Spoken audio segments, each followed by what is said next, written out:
Muito tem se falado sobre a questão da liberdade. Trata-se de um tema fundamental para o homem moderno. Não sem motivo, é a palavra que, ao lado de igualdade e fraternidade, compõe o célebre lema da Revolução Francesa, símbolo da luta contra os absolutismos que sustentaram por séculos um Estado baseado nos privilégios do clero e da nobreza. Apesar disso, raramente refletimos acerca de suas implicações. Cecília Meirelles foi precisa ao escrever que liberdade é uma palavra que o sonho humano alimenta, que não há ninguém que explique e ninguém que não entenda.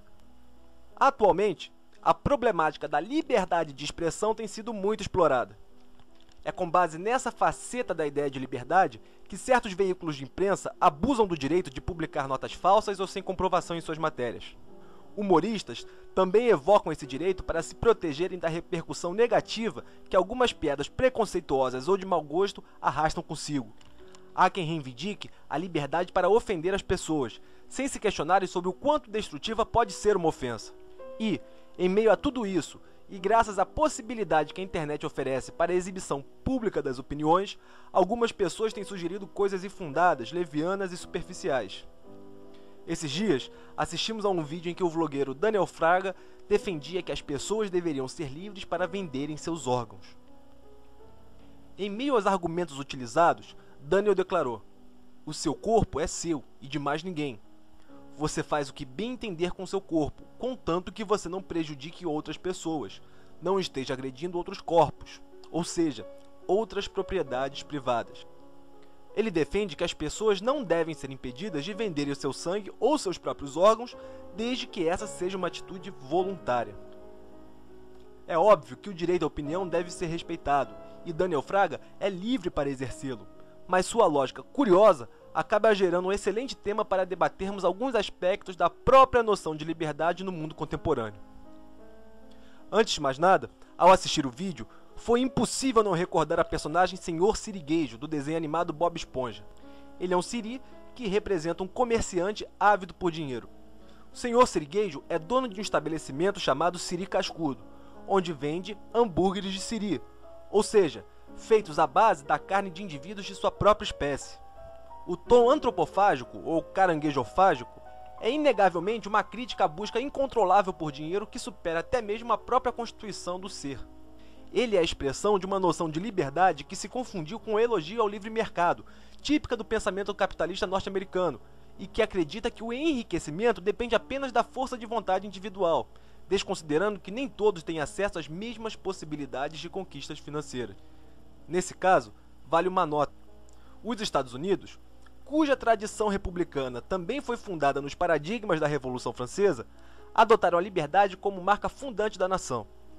Dois de seus principais símbolos estão ligados ao conceito. O primeiro é a bem conhecida Estátua da Liberdade, monumento construído em uma ilha na entrada do porto de Nova York. O segundo é a águia, cujo desenho costuma ser impresso nos documentos oficiais. Diz-se que a águia é o animal livre por excelência, já que, se for presa, debate-se nas grades até morrer. Curiosamente, os Estados Unidos, que tanto louvam a ideia de liberdade, têm a maior população encarcerada do mundo, superando até mesmo a China, que, além de ser mais populosa, goza da fama de possuir um governo muito mais autoritário. É impossível deixar de perceber que há uma relação interdependente entre liberdade e capital. Em uma economia cujo acesso a bens e serviços depende da possibilidade de adquiri-los com dinheiro, é inegável que as pessoas mais ricas sejam mais livres que as pessoas mais pobres. Os ricos possuem liberdade para frequentarem os lugares que desejam, viajarem para os países que querem, comerem as refeições que lhes apetece, consumir os produtos recém-lançados e tudo mais que o dinheiro é capaz de proporcionar. O pobre, pelo contrário, só é livre para ter acesso à limitada oferta de coisas que sua renda lhe permite. E quando assumimos que a riqueza da minoria depende do trabalho da maioria, acabamos afirmando por silogismo que a liberdade de poucos depende da servidão de muitos. Eis o paradoxo. Em uma economia livre, a liberdade é parasitária. Nesse caso, a venda de órgãos seria atravessada por uma questão de classe, já que os únicos que estariam dispostos a vendê-los seriam os pobres, e o fariam para superar as dificuldades muitas vezes impostas pelos ricos. Em nenhuma conjectura possível, somos capazes de imaginar uma pessoa se desfazendo de um rim sem que haja uma necessidade financeira urgente ou um impulso consumista doentio, como foi o caso do chinês que vendeu um dos rins para adquirir um aparelho eletrônico. Vale lembrar também que a venda de sangue já foi permitida no Brasil e passou a ser proibida após muitas pessoas morrerem por causa do excesso de doações, sempre motivadas pela pobreza extrema. Essa situação também nos leva a refletir. Que tipo de lógica permite tratar os órgãos humanos como produtos equivalentes a peças de um automóvel que podem ser retiradas, vendidas e acopladas em outros veículos graças a um acordo entre as partes interessadas? O corpo é um dos símbolos mais fortes das nossas identidades. É através de suas mudanças que nos relacionamos com a passagem do tempo e com nossa posição no mundo. Os antropólogos assinalaram várias vezes a importância do corpo como referente para a compreensão das estruturas sociais. Tanto nossa vida quanto nossa morte coincidem com a sobrevivência ou falência corporais. E, apesar do pensamento cartesiano ter colaborado para uma separação entre as estruturas do espírito e da matéria, do imaterial e do material, é difícil recusar que o ser é simultaneamente sua mente, entendida como as capacidades intelectuais, e seu corpo, que responde pela sua aparência e que permite que essas mesmas capacidades intelectuais sejam desenvolvidas. Somos também nosso corpo, e nosso corpo é também o que somos. Isso nos leva, também por silogismo, a concluir que os órgãos não constituem apenas uma função acessória na constituição de algo que os excede materialmente, isso é, aquilo que pensamos. Vender uma parte do corpo, seja ela dispensável ou não para a sobrevivência, equivale a vender uma dose de nossa própria humanidade. E, curiosamente, a venda do que é humano está muito mais próxima conceitualmente da ideia de escravidão do que a da alardeada liberdade. A liberdade, para ser exercitada de modo condigno, não pode arrastar consigo o fardo da servidão. Ocorre que no caso da venda de órgãos, para cada corpo sadio livre que oferece uma parte de si, há um corpo débil correspondente que se tornou escravo de uma doença.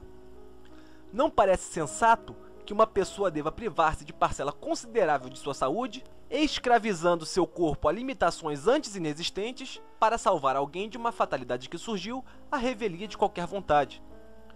Por fim, o que define o usufruto da liberdade não é a possibilidade de se fazer o que quer sem qualquer tipo de limite. Liberdade é, antes de mais nada, um acordo firmado entre o sujeito e a tradição. É-se livre para agir dentro dos limites de ação tolerados por determinada cultura. Afinal, somos seres sociais, e recusar esse fato é negar quem somos. Andar pelado pela rua não é um ato livre, e sim irresponsável. Fazer sexo com alguém sem consentimento é um crime. Vender órgãos, uma aberração. Daniel Fraga pode ser favorável à venda e expressar sua opinião, mas colocá-la no plano ordinário das relações comerciais é simultaneamente ingênuo e medíocre, pois não percebe as várias implicações dessa proposta. Há muitas formas de definir liberdade, mas para a situação presente, nenhuma parece tão adequada quanto a de Engels, com a qual fazemos um convite à reflexão e encerramos esse videocast. Disse Engels: liberdade é o conhecimento da necessidade.